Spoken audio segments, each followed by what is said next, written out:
දිගු කාලයක සිට තම ආශාව වූ පැරණි කාර්යයක් මිලට ගැනීමට ඇඟිලි ගනිමින් සිටි දිනේෂ් තම ආශාව ඉටු කරගත්තේ බොහෝ බාධා සහ දුක්කම් කටළු මැද්දේ. ඒ නිසා තම පුතුගේ සතුට සැමරීම සඳහා දිනේෂ්ගේ අම්මා කිරිබද්ද සාදා තිබුණා.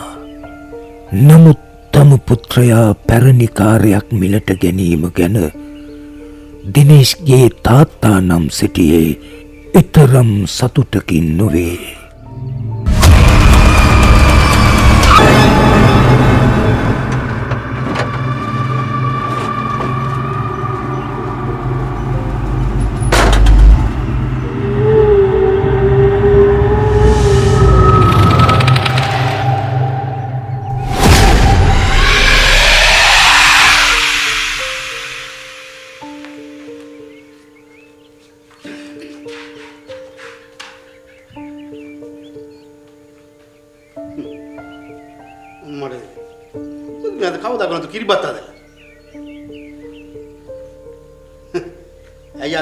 बाकी करते हैं गिना तुम जो गिरी बात तो दी මේ ආව කැපෙන කතා කියන්න එපා මනුස්සයෝ. ඒ දරුවට පුළුවන් හැටියට ඒ වාහනේ අරන් ආවා. ඒකටත් එක්ක තමුසේ. අඩු ගානේ බාකි කරත්තයක්වත් ගෙනාවද? ඇයි ගිනාවි? ගෙනාවේ? මොකද්ද? ඇයි අර නූරෙලින් මහා කේප වැසි ගිනාවි? මං කිව්වයි කියලා හිතා ගන්නවා. මටත් හොඳ පෙළවහක් කරගන්න තිබුණා ඒ කාලේ. දොස්තරවරු පවා ආව මාව බඳින්න. කොහෙද ඉතින්? කරුමේ ගෙවන්නත් එපා.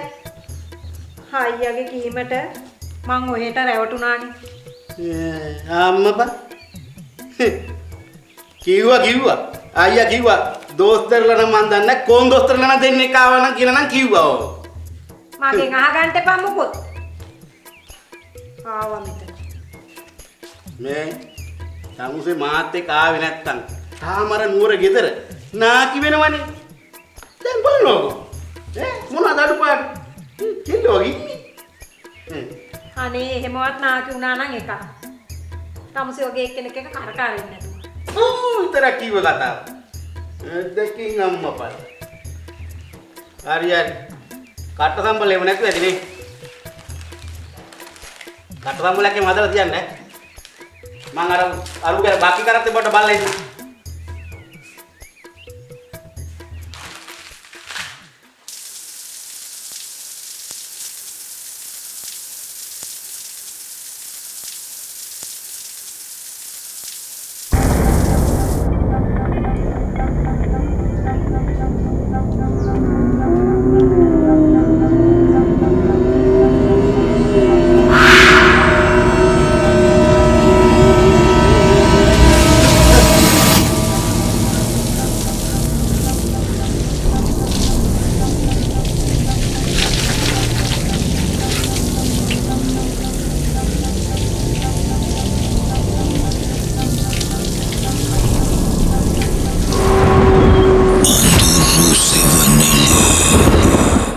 වාහන සමග හොඳ හැටි තෙම්පරාදු වී සිටි දිනේෂ්ගේ තාත්තාට නිවසට ගෙනා මේ පැරණි කාර්ය මුදල් සහ කාලය කාදමන්නක් බව වැටහි ගිය නිසා ඔහුගේ අප්‍රසාදය ඔහු විටින් විට සිය බිරිඳටත් දිනේෂ්ටත් පළ කරනු ලැබුවා. කෙසේ නමුත් මේ පැරණි කාර්ය තමාව ප්‍රශ්න ගොඩකට ඇද දමනු ඇතැයි දිනේෂ් නම් සිතුවේම නැහැ.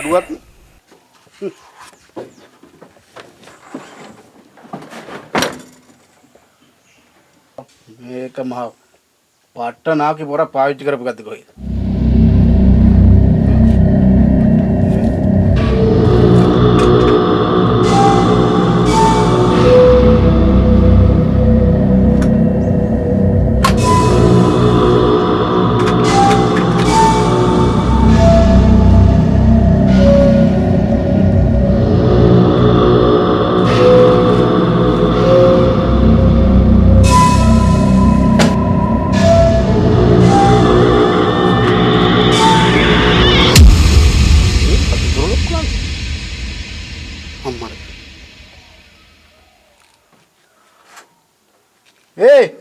මේක අරපල්ලා මේ දොර ලොක් කළා. මේක අරපල්ලා මේක දොර ලොක් කළා. ඕම් මේක අරපියව.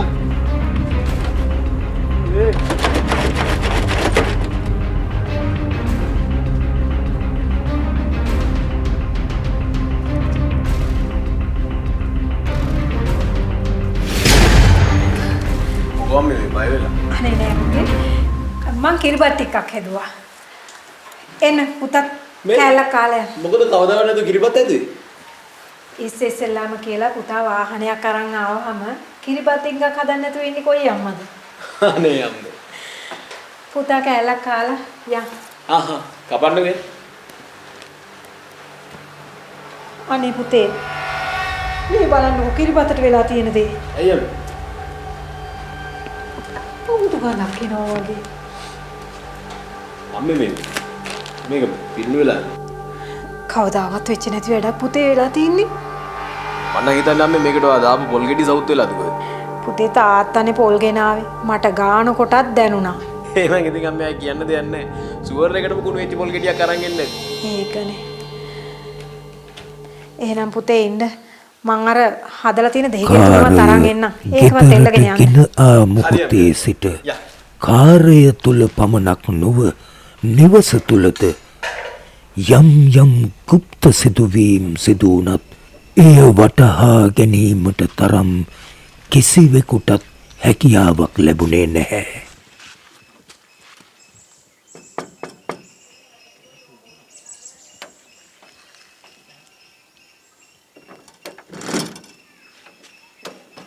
මොකෝ තාත්තේ? දාඩිය දාගෙන මේක ඇතුලේ. අනේ ඵලයන් බයි යන්න. මේක දොරවල් ඇරින්නෙත් නෑ. ඕකනේ කියන්නේ තාත්තේ. තාත්තට තේරෙන්නේ නැහැ. මේක බ්‍රෑන්ඩ් නිව් භාණ්ඩයක්. ටිම් බොඩි. මේක තාත්තේ දොර ඇරෙන්නේ රිමෝට් එකට. මට අමතකුණානේ තාත්තේ රිමෝට් එක තියලා යන්න. අනේ මේ බෑන් රිමෝට් එක ඔය මොකටද මේක අස්සර ඉන්නන්නේ ගියේ? වා දන්නේ නෑනේ මේක අස්සේ මං ගොඩක් වෙලා හිර වෙලා. මේ මල දාන දොරවල් ඇරින්නෙත් නෑ. කොච්චර කෑ ගැහුවද? කොහෙද උඹට ඇහෙනවද? අනත්තේ මේක. පෙළ. හරි. දෙන්නත් එක අතත් කටපට ගන්න ගත්තනේ. මම කියන්නේ ඔහොම අම්මයි තාත්තයි කෑ ගහලා හරියනවද?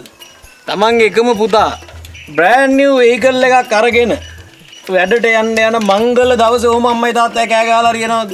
මං කියන්නේ තාත්තේ ඔයාලා ගාන්න ඕනේ මල් වෙඩි. රතින්නෙකුත් දාලා. එන ගම ගිල්ලෙන්න. මොකද කියන්නේ තාත්තා? යන්න පොඩි රවුම. අනේ මේ උඹ යන මඟුල උඹ ඵලයන්කෝ.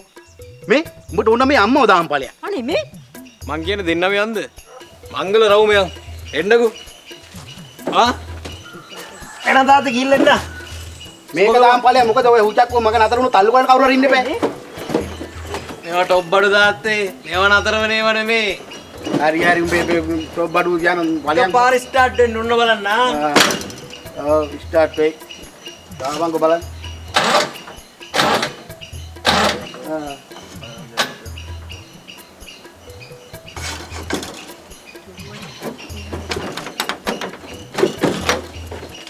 තාත්තේ ඒ පාර මොකද? බ්‍රෑන්ඩ් නිව් උනාට පොඩි අවුලක් තියෙනවා තාත්තේ. මේක පොඩි නිෂ්පාදන දෝෂයක් තියෙනවා වගේ. නේ? ඒක නෙමෙයි තාත්තේ. පොඩි තල්ලුවක් දාමුද? අන්න ඒකනේ මං කිව්වේ. මේක මේ කොහෙද හුටක්වක් ගෙනල්ලා? හරි හරි. ඕක පොඩ්ඩක් තල්ලුවක් දානවා මේ දරුවට පරක්කු වෙනවා වැඩට යන්න. කුඹලා කෑවනම් විඳපන් බලලෝ කිව්වා. තල්ලු කරපන්කෝ. টොප් තල්ලුවක් දාන්න නැහැ. දාන টොප් තල්ලුවමට. විඳපන්. තල්ලු කරපන්කෝ ඉතින්.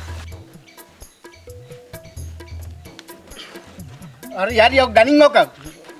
මේ අපේ පෙසරුත් නගිනවා මේ මල හුටක් තල්ලු කරලා. තමා මිලදීගත් කාර්යයට දිනේෂ් අසීමිතව ආදරය කළ නිසා දවසින් දවස මේ කාර්ය ඔහුගේ ජීවිතයේ කොටසක් බවට පත් වුණා. මේ සියල්ල අතරේ ඉතා සතුටින් දිනේෂ් කාර්යය පදවාගෙන යද්දී පසුගිය දිනක රාත්‍රියේ සිදු වූ අනතුර ඔහුගේ හිතට යළිත් වද දෙන්නට වුණා. ඇත්තටම මම අර මනුස්සයට කරේ ලොකු වැරැද්දක්. අනේ මන් දන්නේ මට නම් උතන බය හිතෙන්. කවුරු හරි දැක්කත් දන්නේ එතන ගිහලා බලන්නත් හිතෙනවා. ඒත් කවුරු හරි සැක හිතුවොත් එහෙම ඒත් මේ මිතේ අමාරුවෙන් නම් ඉන්න බෑ. මොකද කරන්නේ මන් දැන්? කමන්නේ ඕන මොකලක් වෙන්න කියලා මං ගිහලා බලනවා. ඔව් මං ගිහලා බලනවා.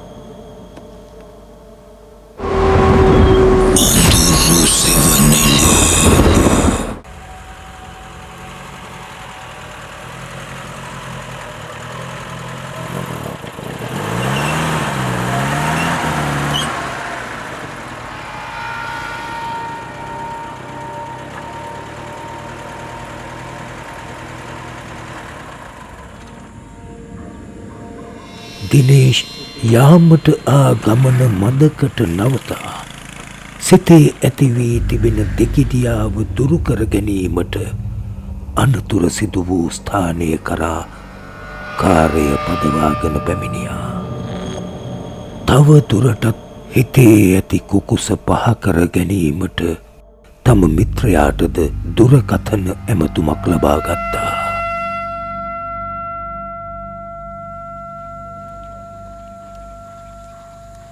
හෙලෝ මචං.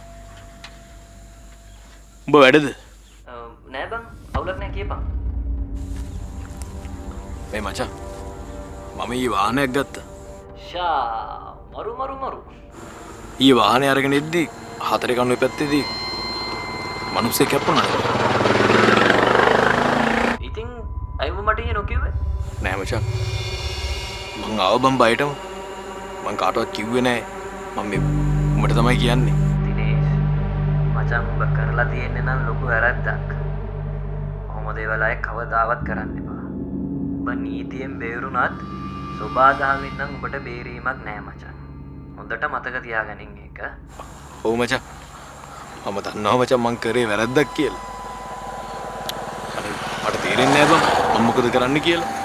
මම මේ ඊර හැප්පිච්ච තැනට ආවා. ඒ වුණාට බං එතන එහෙම කිසිම දෙයක් කිසිම වෙනසක් නෑ බං. අනේ ප්ලීස් මචං කියපන්කෝ මං දැන් මොකද්ද මං කරන්න ඕනේ? හරි මචං මම උඹට බලලා කියන්න. හොඳම දේ තමයි උඹ පොලිසියට බාර වෙන්න. හරි මචං. අනේ thank you මචං. හරි බං හරි. මම යන්නම් දැන්.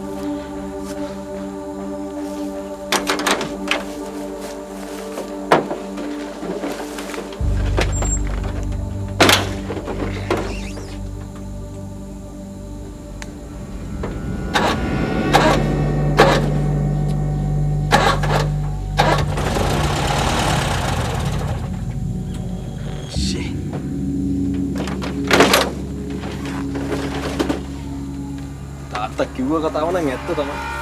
එනම් මම ලෑක්ම තමයි.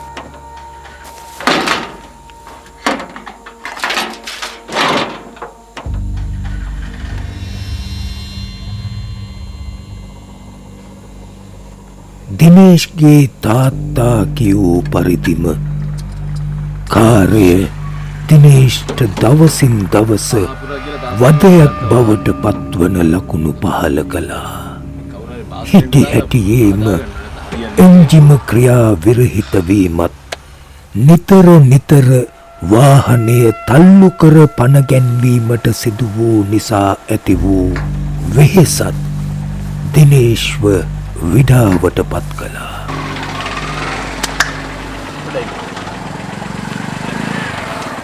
අයියේ මේක පොඩ්ඩක් නතර වුණා. මේ හරිය කවුරුත් නැද්ද බාස් කෙනෙක්? ගැරේජ් බාස් කෙනෙක් මේ ළඟ පාතක ඉන්නවා. අනේ අයියේ ඔයාලට පුළුවන් නම් ගිහිල්ලා එක්කන් එන්න පුළුවන්ද? මම ඔයාලට හයර් එක දෙන්න. ඔව් මම එක ගන්නම් කොට ගිහලා. අනේ thank you අයියේ.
දිනේෂ් තම කාර්ය සමග ගරාජ්වල ගෙවන කාලය වැඩි වෙද්දී කාර්ය තමාට තවත් වදයක් බව දිනේෂ්ට වැටහුණත් ඒ සියල්ලම ඔහු ඉවසා සිටියේ කාර්යයට ඇති දැඩි ආදරය නිසාමයි.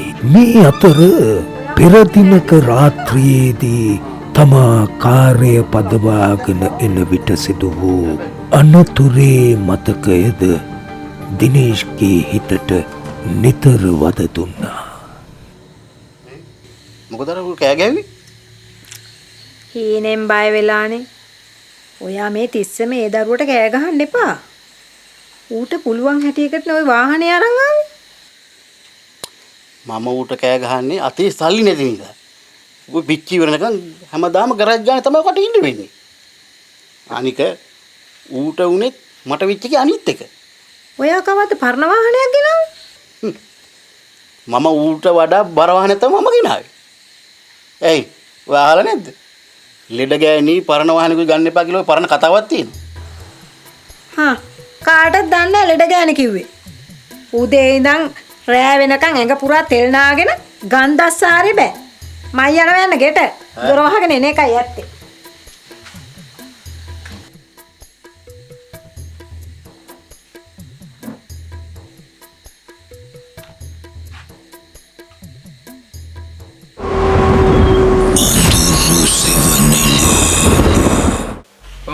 මචං උඹ කිව්ව පාර කිසිම ඇක්සිඩන්ට් එකක් වෙලා නෑ බං.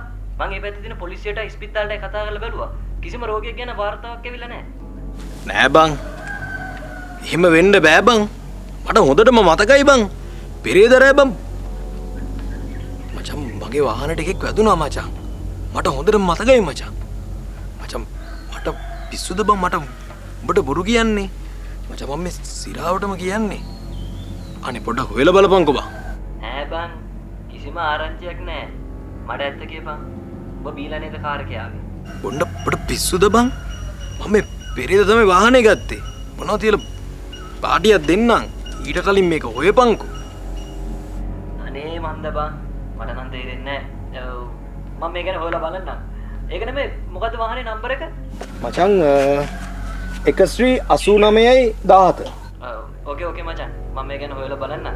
මට දැන් උසාවිය යන්න තියෙනවා. මම උසාවියට ගිහිල්ලා ඇවිල්ලා අනිවාර්යෙන් මේ ගැන හොයලා බලන්න. ලොකු උදව්වක් මචං. අපි මොකක් හරි කරමු පොඩ්ඩක් බල්ල ගියපන් මචං. හරි බං හරි. ඕකේ. හරි මචං. thank you. මේ සියලු ප්‍රශ්න සඳහා තමා මිලදීගත් පැරණිකාරය මුල් වෙත්දී දිනේෂ් නොසිතූ මොහොතක නැවත තම කාර්ය ක්‍රියාවිරහිත වුණා. වෙනදා මෙන්න දිනේෂ්ට තිබුණු එකම විසඳුම වූයේ කාර්ය යථා තත්ත්වයට පත් කර ගැනීම සඳහා ගරාජයක් සොයා ගැනීම පමණමයි.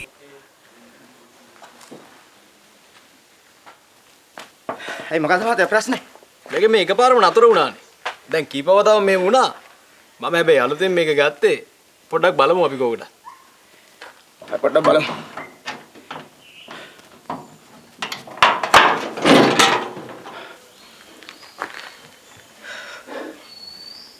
මහත්තයෝ මේ වාහනේ මට හොඳට දැකලා පුරුදු වාහනයක්.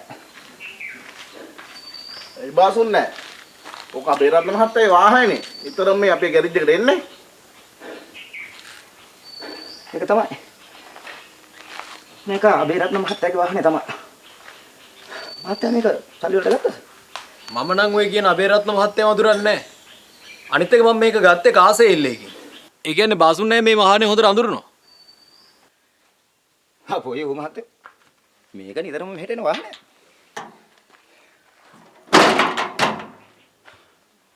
අපි පොඩ්ඩක් බලමු ස්ටාර්ට් කරලා.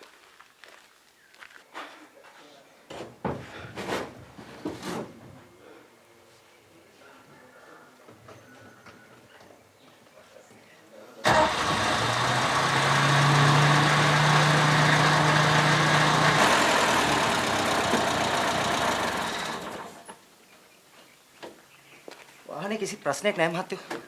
ගහපු ගමන් ස්ටාර්ට් වෙනවනේ. එහෙම වෙන්න බෑනේ බාසුන් නැහැ. මේ වාහනේ දැන් කීප වතාවක් මම නතර වුණා. එහෙනම් මහත්තයා වාහනේ දාලා යන්න. මම මේක හවසට එනකොට බලලා තියන්න. හරි. එහෙනම් බාසුන් නැහැ මං එන්නම් හවස. හොඳයි එහෙනම් ගිහින් එන්නකෝ. අනේ ටිකක් හොඳට බලන්න. හොඳයි. මට නම් හිතෙන්නේ බබා ඔයා ඔය කිව්ව දේවල් අනුව ඔයාගේ ඔළුව හොඳටම විකාර වෙලා කියලා. නෑ හංසි. ඔයාට තේරෙන්නේ නැහැ මම මේ මොකද්ද කියන්නේ කියලා. මං කොච්චර කිව්වද පරණ වාහන ගන්න එපා කියලා. කෝ ඇහුවද? අයියෝ. ඔයා තන්සි හරියට අපේ තාත්තා වගේ. ඔයාට තේරෙන්නේ නැද්ද? ඇන්ටික් වාහනයක් කියලා කියන්නේ කොල්ලෙක්ගේ ජීවිතෙන් කොටසක්.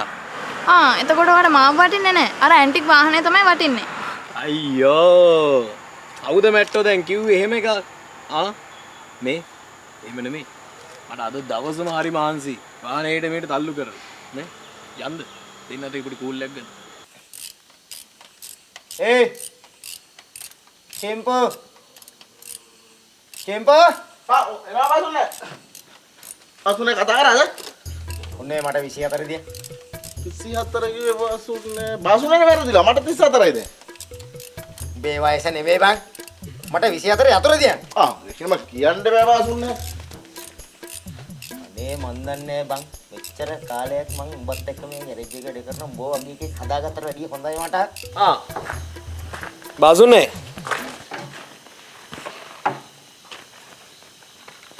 මොකද මගේ වාහනේ දත්තේ? මහත්තයා. ඕකේ අගේ ඉඳලා මුලට චෙක් කරා මුලින් ඉඳලා අගට චෙක් කරා. කිසි ලෙඩක් නැහැ මහත්තයා. ඔය තියෙන්නේ වාහනේ නියමයට. බාසුනේට හොඳටම විශ්වාසයිද? මහත්තයා. දැන් මම මේ රස්සාව කරන්න අරන් අවුරුදු 30ක් විතර වෙනවා. මම මේ හැම ලේසියෙන් කෙනෙකුට බොරු කරන කෙනෙක් නෙමෙයි. අනිත් එක මේ වාහනේ ලේසියෙන් ලෙඩ දෙන වාහනයකුත් නෙමෙයි. බාසුනේ කොහොමද ඔච්චර විශ්වාසයෙන් කියන්නේ මේ වාහනේ ගැන? මහත්තයෝ. අනික ඔය අබේරත්න මහත්තයා මේක එනමුරුච්චියක් බුරුලුණත් මේ ගෑරේජ් එකට එනවා මේ වාහනේ හදාගන්න. මේ වාහනේට හරි ආදරේ මහත්තයා අබේරත්න මහත්තයා. එතකොට ඔය කියන අබේරත්න මහත්තයා කොයි කාලේ වගේද මෙහෙට ආවේ? අපිත් ඒක තමයි මහත්තයෝ කල්පනා කරේ. අබේරත්න මහත්තයා දැන් අවුරුදු 2 විතරින් මේ පැත්තට ආවේ ගියේ නෑ. තමා දැඩිව ඇල්ම දක්වන කාර්ය නිතර නිතර කාර්මික දෝෂයන් පෙන්වන්නට වූ නිසා එසේ වීමට හේතු සොයන්නට දිනේෂ් පෙළඹුණේ නිරායාසයෙන්මයි. ක්‍රියා විරහිත වුණ කාර්ය යලි යථා තත්ත්වයට පත් කළ ගරාජයේ බාසුන්නැහි දිනේෂ්ට කාර්ය ඉතිහාසය පිළිබඳව හෝඩුවාවක් ලබා දුන්නේ ඒ අතරතුරයි. කාර්ය සහ සම්බන්ධ අද්භූත බලවේගයක් මේ සියලු සිදුවීම් සඳහා සම්බන්ධ බව දිනේෂ් සහ ඔහුගේ පවුලේ අය නම් දැන සිටියේ නෑ.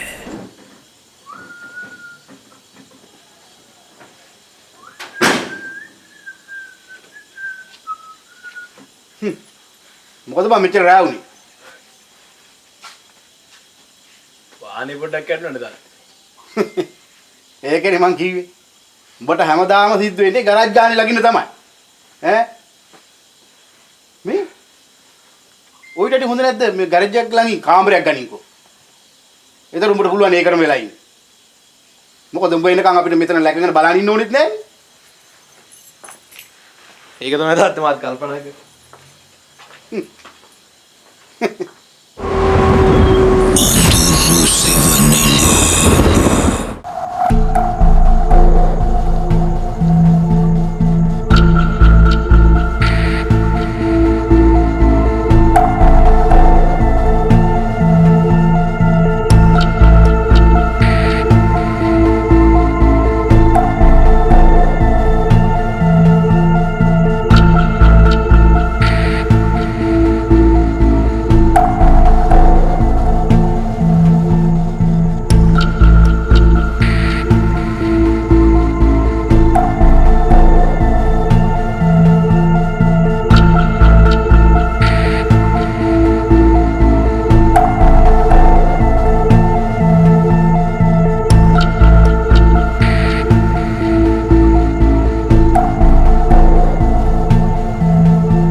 මොකද මම කෑ ගහන්නේ? තාත්තේ මා විකාරේ ඉනකේ මම බය වුණානේ. ඊනකින් බය වුණා? උඹ යා මර ලදරම කෙනාපු දවසේ තමයි උඹ බය වෙන්නේ. ඈ? ඒ උඹ ඔය ටිකයි උඹ බය වෙන්නේ බෑ. අනේ නෑ තාත්තේ. මේක මේ වාහනේ සම්බන්ධීනියක් නෙමෙයි තාත්තේ. මේ පුතේ උඹ ඔය විදිහට ගියොත් එහෙම අනිවාර්යෙන් උඹට තොইল එකක් කරලා තමයි නිකන් ඉන්න වෙන්නේ. කොහෙද? ඒකට සල්ලි තියෙන්න බෑ. උඹ ඔය මල ලදරම විකුණලා තමයි තොইল කරන්න වෙන්නේ. වාහනේ මොනවද කියන්න එපා. මගේ වාහනේ ගොඩක් ආදරේ තාත්තේ. මේ පුතේ මේක ආපන්. ඔය පරණ ලදරන් ගත්ත කිසිම කෙනෙකුට යාද දීලා නැහැ නේ බං. ඈ? කිසිම වගතුවක් නැහැ.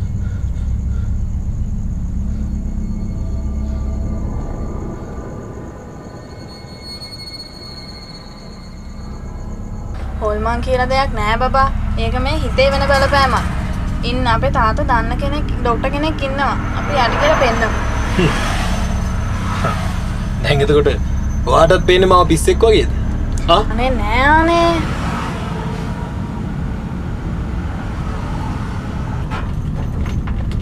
ෂේ. මේ මගුල අදත් ස්ටාර්ට් වෙන්නේ නැහනේ. මේ අන්සි ඔය කියවිල පොඩ්ඩක් නවත්තලා මේකට පුළුවන් ද තල්ලුවක් දාන්න. ඔයාට පිස්සුද? මං ඔයාට කිව්වනේ මේ වගේ හුචක්කු ගන්න එපා කියලා. ඔයාට නම් ඇත්තටම පිස්සු. අනේ මේ ඔයි මේ හුචක්ක හොඳයි තමුසෙට වඩා. තල්ලු කරන්න බැර නම් පොඩ්ඩක් කටවහගෙන ඉන්නවද? ඔව් ඔව් කටවහන් හිටිය නිසා තමයි මෙච්චර කාලයක් හිටියේ. ගෙදරින් කෙනා ප්‍රපෝසල් එකට කැමති වුණා නම් අද ඔයගේ කතා අහන්න ඕනේ නෑනේ. ඉතින් යනවා. මට මොකද කියන්නේ? එකෙක් බැරනම් 10ක් බැඳ ගන්නවා. යනවා. ඔව් ඉතින් ඔයාට කොහොමද ගැලපෙන්නේ ඇන්ටික් ඒවනේ? ඔයාට හරියන්නේ ඒ වගේ එකක් තමයි.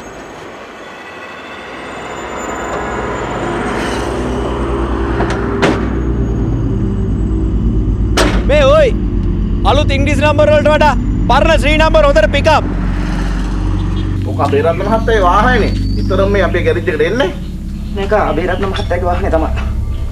තමාගේ කාර්ය දවසින් දවස විවිධ කාර්මික දෝෂයන්ට ලක්වී මහත් වදයක් බවට පත්ව තිබීම නිසා දිනේෂ් කාර්යයේ ඉතිහාසය සෙවීමට තීරණය කරනු ලැබුවා.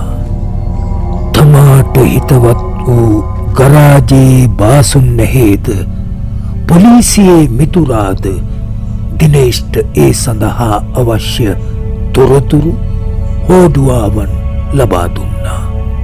දිනේෂ් කාර්යයේ පෙරහිමිකරුවෙක් වූ අබේරත්න මුදලාලීව සොයා ගියේ මේ කාර්ය සම්බන්ධ තොරතුරක් සොයා ගැනීමටයි.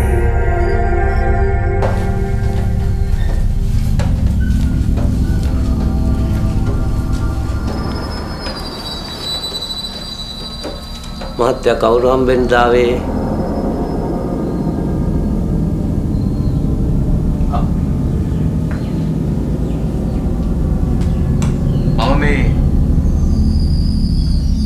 අබේරත්න හම්බෙන්නේ කියලා. මම තමයි මහත්තයා අබේරත්න.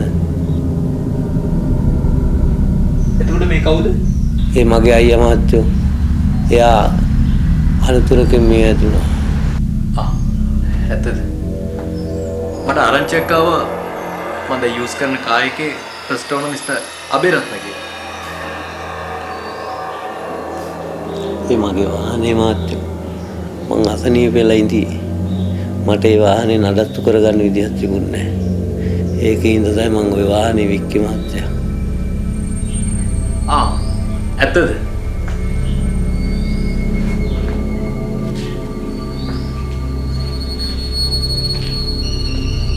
මං ගිහිල්ලා එන්න මිස්ටර් අබේරත්න. මහත්තයා හොඳින් වාහනේ බලා ගන්න ඕන. අනිවාර්යයෙන්. ගිහිල්ලා එන්න. හොඳයි මහත්තයා. එතකොට අබේරත්න මහත්තයා ජීවතුන් අතර නම් කවුද මේ වාහනේ පස්සෙන් එන්නේ? අපේ දෙයනේ. මේ වාහනේ ඉඳ හන්සිත් මට නැති වුණා. ෂේ. ඇත්තටම මෙහෙම ගියොත් නම් අර මට හන්සි කිව්වා වගේ පිස්සු ඇදලා තමයි නතර වෙන්නේ. හරි. දැන් එතකොට අබේරත්න මහත්තයාගෙන් පස්සේ මේ වාහනේ දෙන්නෙක් අරගෙන තියෙනවා. එතකොට කවුද ඒ දෙන්න? ඇයි ඒ දෙන්න මේ වාහනේ වික්කේ?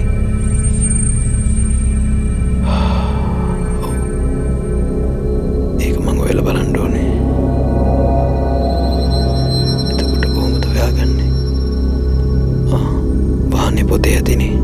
එතනින් නොනවතුන දිනේෂ් තමන්ට ලැබුණු තොරතුරු ඔස්සේ කාර්යයට සම්බන්ධ පෙරහිමිකරුවන් සොයා ගොස් මුණ ගැසී කරුණු දැන කියාගත්තා. අපේ අයියා එක පාට්ටම කියනවා වාහනේ ඇඟට එනවලු. දොරවල් ඇරෙනවලු. ලයිට් පත්තු වෙනවලු. රැට ඉනින් කෑ ගන්නවා දෙකොට හරි වාහනේ බුදියනවා කියලා. කාරවදා මහත්තයා. පිස්සුවෙන් වගේ හිටියේ. ඊට පස්සේ මොකද උනේ? ඒ මහත්තයා වාහනේ යන වැඩි කාලයක් නෑ. මිනිහට පස්සේ පිස්සු හැදුනා. එතකොට ඒ කට්ටිය ඇයිනේ දැන් මේක දෙන්නේ නැත්තේ? මිනිහට පිස්සු හැදලා හූ කියාගෙන ඇඳුම් නැතුව ගම්පුරා දිව්වා. පිස්සු වැඩි වුණ නිසා තමයි ගමෙන් යන්න උනේ. ඔබතුමා දන්නේ නැද්ද ඒගොල්ලෝ ඉන්න තැන? දැන් ඉන්නේ තැන නම් දන්නේ. තමාගේ කාරී අතීත තොරතුරු එකින් එක හෙළිදරව් වෙද්දී දිනේෂ්ගේ හිතටද යම් භීතියක් දැනෙන්නට පටන් ගත්තා. ඔහු කල්පනා ලෝකයක අතරමං වී සිටියා. මේ වන විට තමන් මිලටගත් කාරය නිසා නිවසේ සාමය පමණක් නොව තම ප්‍රේමවන්තිය වූ හන්සීද දිනේෂ්ට අහිමිව තිබුණා. සම්බන්ධතා බිඳ වැටීමටත් විවිධ ප්‍රශ්න ඇතිවීමටත් තමාගේ කාර්ය හේතු වෙද්දී එයට මූලික වූ සියලු කරුණු කාලයත් සමග හෙළි කරගන්නට දිනේෂ්ට හෝ කිසිවෙකුට හැකියාවක් ලැබුණේ නැහැ. අදෘශ්‍යමාන ගුප්ත බලවේගයක් කාර්යයට අරක්ගෙන සිටිද්දී දිනේෂ්ගේ ඉතිහාසයද මේ බන්ධනය කළ නොහැකි වූ ගුප්ත බලවේගය කාලයත් සමග මෙසේ වෙනස් කරනු ලැබුවා. දිනේෂ්ද මේ ගුප්ත බලවේගයේ තවත් එක් ගොදුරක් බවට පත් වුණා. මචං මේ හප්පු බෙගාව ඔයාගෙනද? නෑ හප්පලා මාරු වෙලා ගිහිල්ලා තියෙන්නේ. හප්පු කෙනා තාම අහුවෙලා නැහැ. ඔව්. හැප්පිලා තින්නේ මේ පැත්තේ රොද පුටෝ හිඟා ගපු මිනිස්සෙක්. ඇත්තද මචං? හරි බං හරි. හරි මම අපිට ගන්න.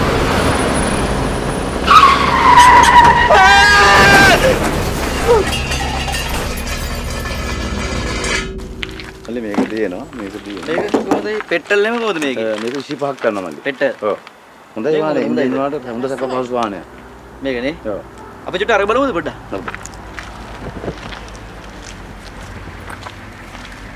මේක කොහොමද? මේක දෙන්නම් මල්ලි ලස්ස 7ෙන් දෙන්නම්. හොඳ ඉංග්‍රීසි වානයක් තමයි. සුදානේ මේක නෙමෙයි අරක හොඳයි. පාන මේක ඇන්ටි බාන්ඩියා මේ මොඩිෆයි කරලා හදන්න පුළුවන් නේද? හොඳයි සුපිරි එකක්ද ඒක. මේක ඕනස්ලා කොහොමද? 4 දිනක්. 4 දිනක් ඉන්නවනේ. මේ ඩොකියුමන්ට් ක්ලියර් ඔක්කොම තියෙනවනේ. ඔක්කොම තියෙනවා. පොඩ්ඩක් අපි චෙක් කරලා බලමුද? පොඩ්ඩක්.